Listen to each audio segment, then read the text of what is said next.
A ver, ¿cómo es que un hombre se convirtió en Dios? Miren, esta es una pregunta fascinante.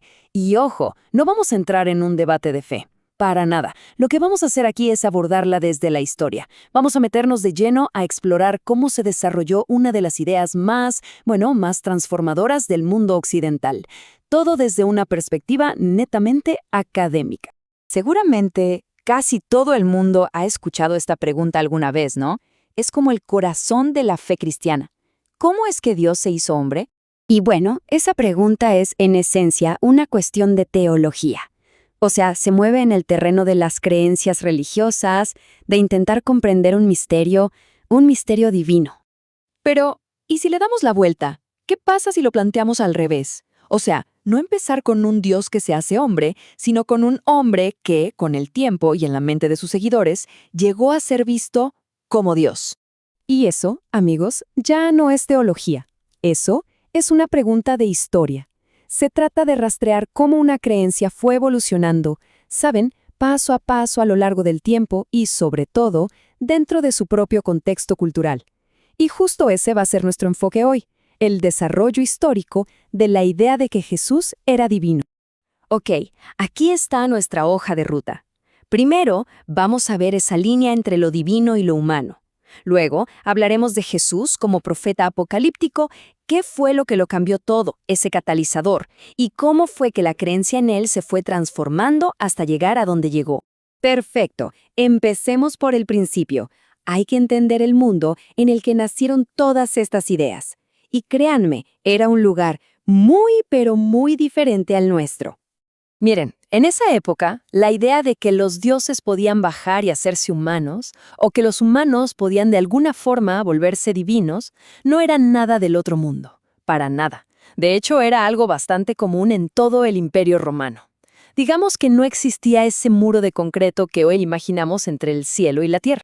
Y aquí tenemos un concepto clave, apoteosis. Esto no era solo un cuento, ¿eh? Era una herramienta política y social muy poderosa. El caso de Julio César es perfecto. Después de su muerte, ¡zas!, aparece un cometa. La gente dice, es su alma subiendo a los cielos. Y su heredero, Octavio, ¿qué creen que hizo?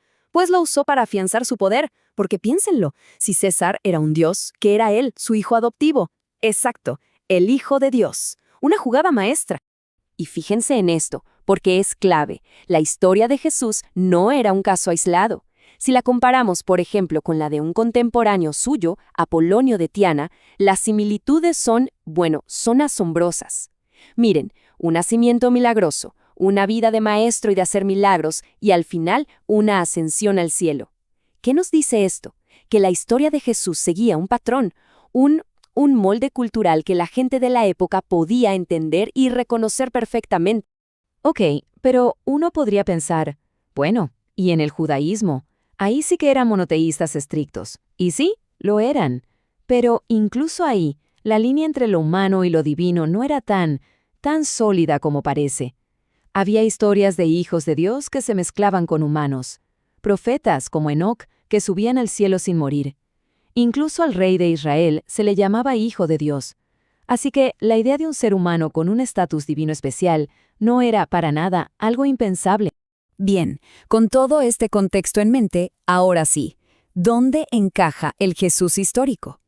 Vamos a ver cuál fue el punto de partida, la base humana de toda esta historia. Si dejamos la fe a un lado por un segundo y nos ponemos los lentes de historiador, hay un consenso bastante amplio. Jesús de Nazaret, en vida, fue visto como un profeta apocalíptico. Un hombre, sí, un maestro increíblemente carismático, pero un hombre, al fin y al cabo. Y tenía un mensaje muy, muy específico y, sobre todo, urgente. Y su mensaje, que no era tan diferente al de otros como Juan el Bautista, era básicamente este: el mundo como lo conocen se va a acabar. Él creía que Dios estaba a punto de intervenir de forma, cataclísmica, para barrer con el mal y por fin establecer su reino aquí, en la tierra. El punto central de su prédica era ese: el fin era inminente. Pero, entonces, Jesús es crucificado. Y para un profeta que anunciaba la victoria inminente de Dios, esto parecía un fracaso total, el fin de la historia. Pero no lo fue. Entonces, ¿qué fue lo que cambió todo el juego? La crucifixión tendría que haber sido el punto final, pero para sus seguidores no lo fue. Lo que lo cambió todo, la chispa que encendió la mecha, fue la creencia de que Dios lo había levantado de entre los muertos. De repente, ya no era un profeta fracasado, no, era un profeta al que Dios mismo había reivindicado, y de la forma más espectacular que se puede imaginar. Y esto nos lleva a dos maneras muy distintas de entender la divinidad de Jesús.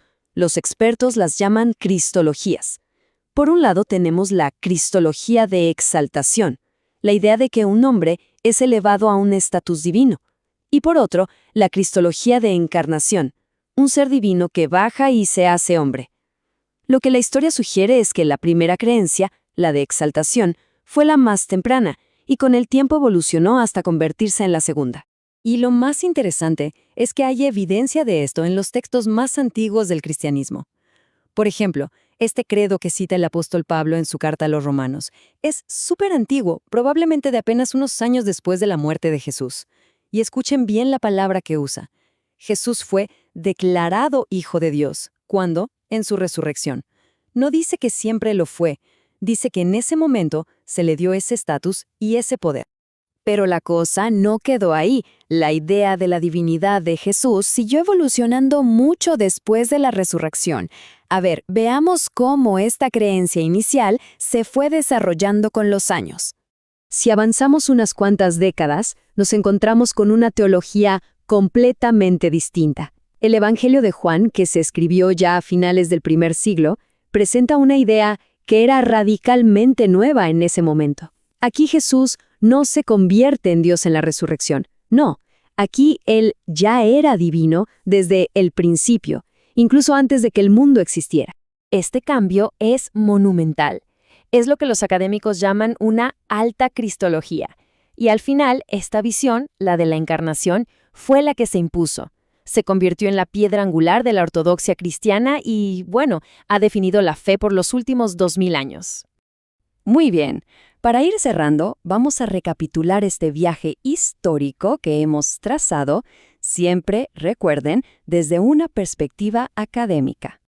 Ok, aquí lo tenemos en 4 pasos bien claros. Todo empieza con un profeta, un ser humano. Luego, la creencia en su resurrección lo convierte en una figura exaltada, adoptada como hijo de Dios.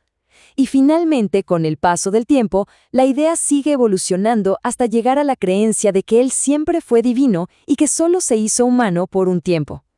Como ven, fue un desarrollo gradual, paso a paso. Así que, el punto clave es este. El viaje desde un campesino galileo crucificado hasta convertirse en una figura coigual a Dios es un desarrollo simplemente asombroso. Más allá de las creencias de cada quien, si lo vemos desde la historia, es una de las evoluciones de pensamiento religioso más notables que jamás hayan ocurrido. Y todo esto nos deja con una pregunta final para pensar. Si las creencias sobre Jesús estuvieron tan influenciadas por el contexto de su tiempo, por el mundo antiguo, cabe preguntarse, ¿no?, de qué manera nuestras propias creencias fundamentales, las que sean, están siendo moldeadas por el mundo en que nos tocó vivir hoy.